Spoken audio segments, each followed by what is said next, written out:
এরে দুলা ভাই আমি আর দিকে এরকম ঋণী রয়েছেন কিল্লাই হ্যাঁ বাড়ি যান আয় গোসল করু কি কও শালিকা রেনি থাকে তিয়া হয়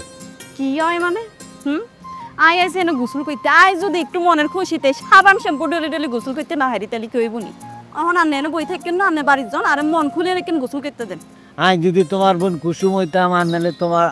মা বা আর শাশুড়ি হইতাম তাহলে কি সুন্দর করে ডেলি ডেলি তোমার গোসল করে দিতাম হাতটা ডলি দিতাম পিঠটা ডলি দিতাম কি আরাম করে তুমি গোসল করতা আর বোনের মতন এত সুন্দরী উগা বউ ভাই আনার অন্য মায়ের দিকে তো নজর কিল্লাই হ্যাঁ এত খাইস কিল্লাই আপনার হ্যাঁ আই দুলাভাই হিসেবে তোমার কি উপকার করার কোনো অধিকার নেই কি আর করার 10টা না 5টা না একটা মাত্র দুলা ভাই লন এই সাবান গন ধরন আচ্ছা কিল্লাই কিল্লাই আবার এই যে আর একখান কোমল সুন্দর হাত